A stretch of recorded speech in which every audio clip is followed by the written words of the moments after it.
بسم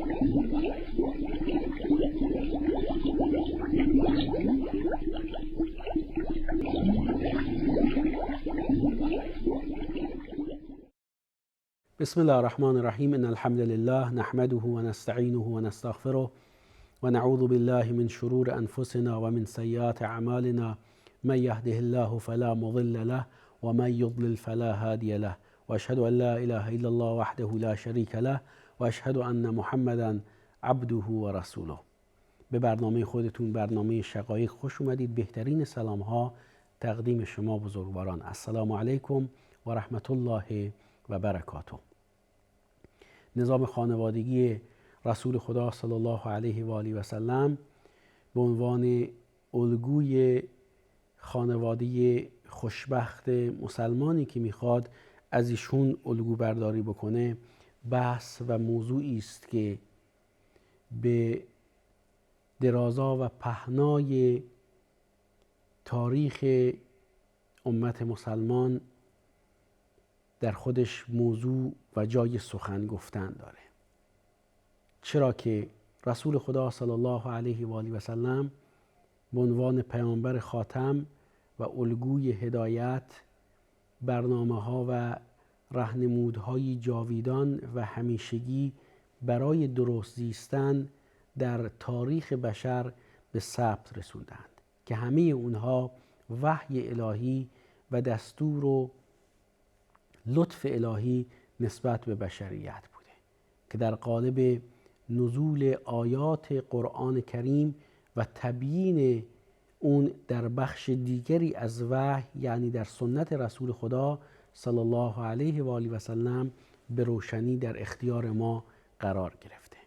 به همین خاطر وقتی که نگاهی به آیات قرآنی می اندازیم که درباره نظام خانوادگی است و درباره مسائل خانوادگی است، می‌بینیم و در می‌یابیم که این آیات جدای از سایر دستورات و مسائلی که در زندگی افراد بشر از اهمیت و جایگاه خاص و چه بسا حساسی برخوردار هست، جدای از این مسائل نیست. حتی مسائل مالی، حتی مسائل اقتصادی می‌بینیم که در نظام خانوادگی به شدت مورد تاکید قرار میگیره.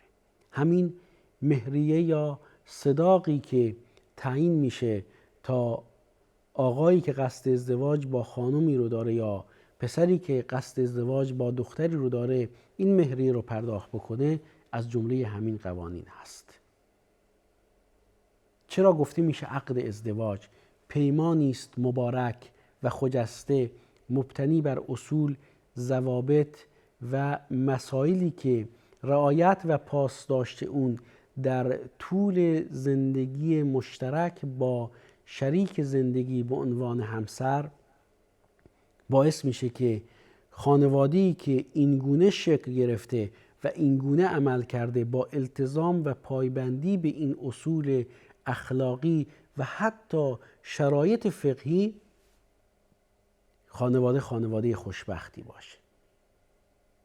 و ما این مسئله رو، این موضوع رو در ابعاد مختلف می‌بینیم و مسائل خانوادگی در ارتباط و پیوند هست با دیگر مسائلی که انسان در زندگی خودش داره. نقش ما انسان‌ها عمدتاً در قالب خانواده تعریف میشه، یعنی هیچ انسانی نیست مگر اینکه فرزند پدر و مادری هست یا خواهران و برادران دیگری از اعضای خانواده‌اش هست یا برادر خواهران و برادران دیگری از اعضای خانواده‌اش هست، شوهر هست، خانم هست، خاله هست، دایی هست، عمه هست، عمو هست. نقش‌های مختلف اجتماعی که ما انسان‌ها در زندگی خودمون میتونیم داشته باشیم و همه اونها در رابطه با نظام خانوادگی تعریف میشه و به همین خاطر هست که موضوع خانواده از اهمیت و جایگاه خاصی در راهنمودهای الهی برخوردار است. حتی همون عشق ورزی زن و شوهر به یکدیگر و تعاملی که با یکدیگر در قالب مسائل زناشویی دارند، همه اینها از اهمیت، حساسیت و بلکه خیر و برکت و خجستگی و میمنتی برخوردار هست که رسول خدا صلی الله علیه و آله و صحبه اجمعین فرمودند و فی بضع احدکم صدقه، در عمل زناشویی شما و همخوابگی شما با همسرانتون اجر و ثواب هست، صدقه‌ای هست، چرا که از راه حلال این نیاز خودش رو برآورده میکنه. لذا این رو میخوام بگم که در اسلام آموزه های قرآنی، آموزه های نبوی در رابطه با مسائل خانوادگی در پیوند مستقیم و عمیق با همه مسائل زندگی انسان هست و در عین حال از کمالی برخوردار هست این راهنمودها که میتونه یک انسان منصف به دنبال سعادت و رستگاری رو در مسیری قرار بده که با الگوبرداری و التزام به این قوانین و راهنمودها سعادت و خوشبختی دنیا و آخرت خودش از جمله سعادت خانوادگیش در دنیا رو تضمین بکنه. و به همین خاطر هم هست که چون این کسانی در آخرت مورد ندا قرار میگیرن، ندا داده میشن به این که شما به همراه همسران خودتون وارد بهشت بشید که شما سود کردید، بهره درست میبرید، چرا که در دنیا به درستی عمل کردند، چرا که در دنیا مطابق سنت ها و قوانین الهی زندگی کردند. ادخلوا الجنة انتم و ازواجکم تحبرون، چون در دنیا مطابق سنت ها و قوانین الهی عمل کردند که در این رابطه بهترین الگو رسول خدا صلی الله علیه و آله و صحبه اجمعین هستند.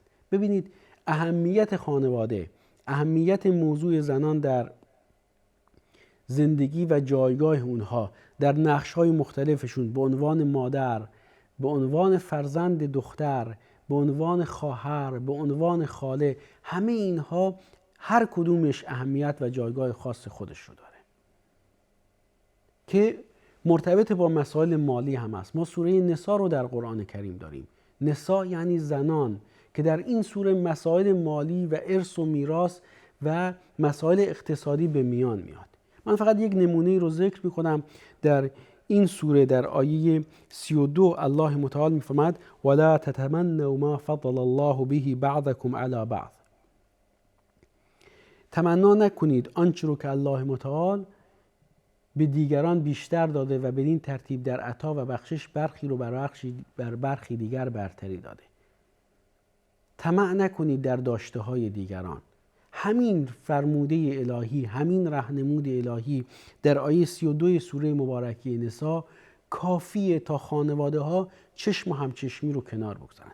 خواهرم فلان مبلمان رو داره، برادرم فلان ماشین رو داره، اون یکی برادرم فلان خونه رو داره، اون یکی برادرم از فلان امکانات زندگی برخوردار است، اون یکی خواهرم سفرهای خارجی میره، اون یکی از این امکانات برخوردار است، چرا زندگی من این گونه نباشه؟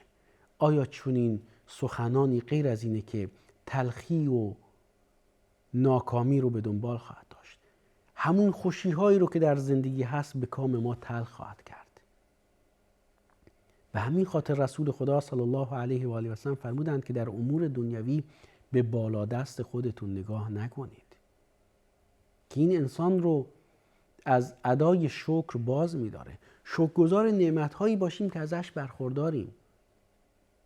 شکوه و شکایت از این که پسرم خیلی شلوغ میکنه، شکوه و شکایت از این که دخترم خیلی شلوغگار هست، خیلی پر سر و صدا هست، بریم زندگی و تمنای کسانی رو ببینیم که در آرزوی داشتن فرزندی هستند، حال که از این نعمت و گل سرسبد زندگی برخوردار شدیم و الله این چنین موجود نازنینی به عنوان فرزند، به عنوان دختر، به عنوان پسر، اما کمی شلوغ بهمون عنایت کرده. چرا ناراحت باشیم از این موضوع؟ تا بتونیم نعمتهای الهی رو شکرگزار باشیم. اما این آیه در سیاق مسائل مالی مطرح میشه.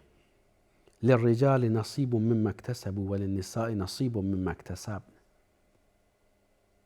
ببینید توجهی که در قرآن کریم به موضوع زنان در ابعاد مختلف شده.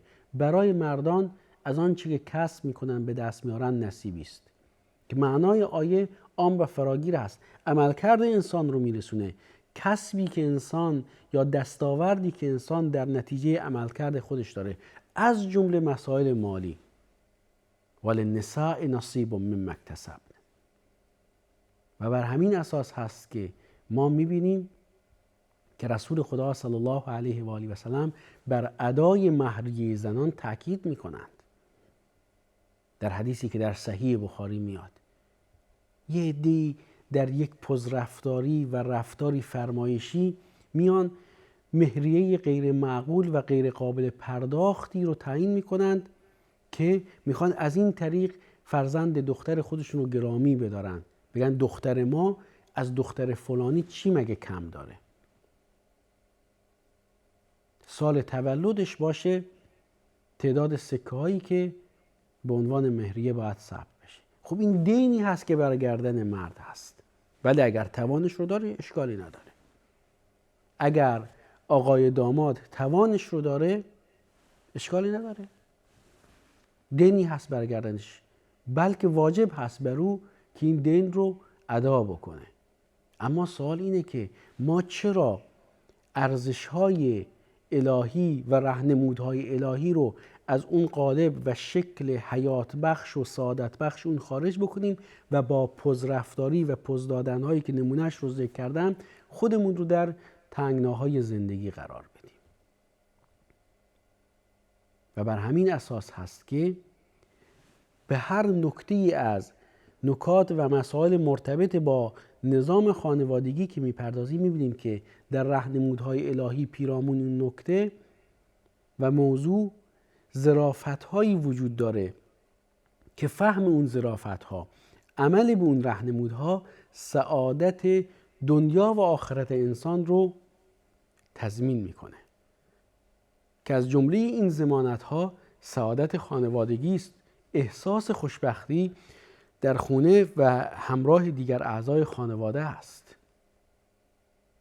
نمونهش رو در همین سوره مبارکه نساء و آیه 32 این سوره میبینیم که الله متعال این درس بزرگ رو به ما میده، این راهنمود رو فراروی ما قرار میده که در مسائل مالی، در تعاملات مالی در نظام خانوادگی این گونه ظریف و با دقت عمل بکنیم.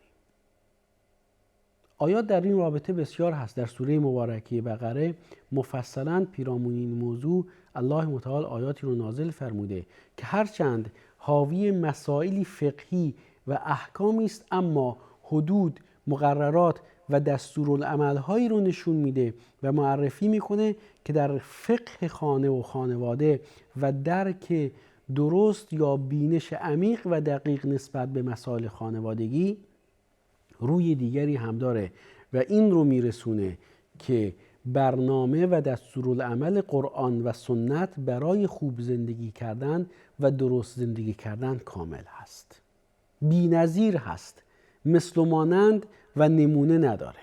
خب وقتی که ما از این چنین راهنمودهایی برخورداریم، آیا شایسته نیست که با توجه به این راهنمودها سعادت خودمون رو در دنیا و آخرت تضمین بکنیم و بدین ترتیب سعادت دیگر عزیزان و اعضای خانواده‌مون رو تضمین کرده ایم؟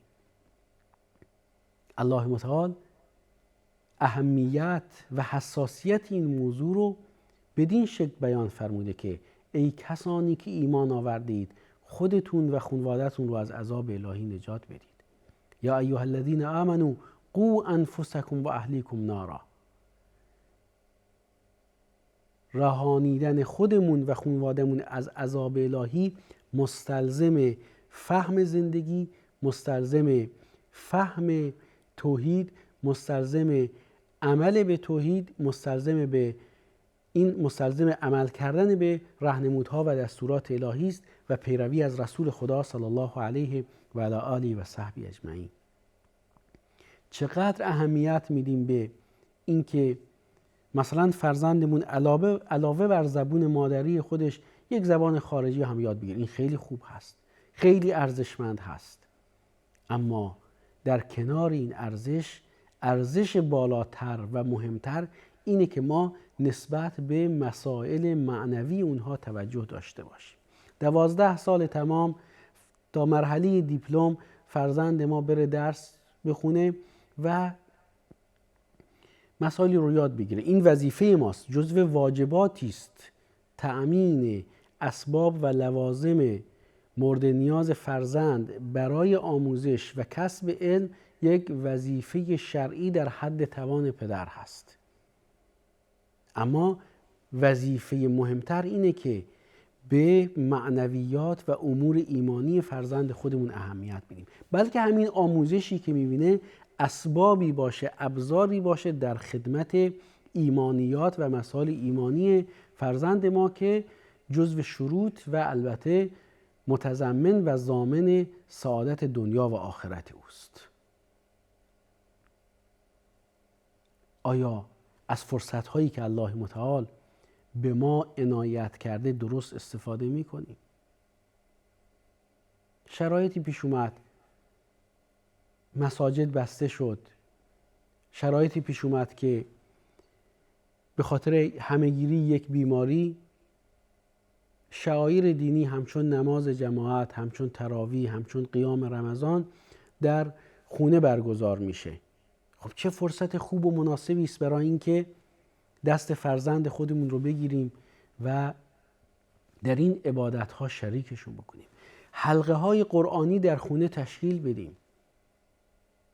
در صحیح بخاری میاد نماز خوندن ام المؤمنین عایشه صدیقه رضی الله تعالی عنها پشت سر یک پسر بچه و غلامی که همسر رسول خدا صلی الله علیه و آله و سلم پشت سرش نماز خوندند. توجه ابن مسعود به آموزش دعاهای رسول خدا صلی الله علیه و آله و سلم به فرزندانش رو ببینید. همه اینها مسائلی است که در ظاهر شاید کم اهمیت و ناچیز از نظر بعضیا باشه، اما این گونه نیست، بلکه اهمیتش خیلی خیلی فراوان هست و بلکه مسئولیت و وظیفه‌ای است که بر عهده پدر و مادر هاست. ما معنا و مفهوم دقیق و درست دلسوزی نسبت به فرزندان خودمون رو مد نظر قرار بدیم و با این دلسوزی و خیرخواهی ارزش‌های اخلاقی، ارزش‌های ایمانی و مسائل درست رو در اختیار اونها قرار بدیم و این چقدر در نزد الله متعال ارزشمند خواهد بود و نتیجهش عاید خودمون خواهد شد، خانواده خوشبخت. ممنون و سپاسگزارم که تا پایان برنامه با ما همراه بودید. الله یگانه معبود بر حق، نگهدارتون.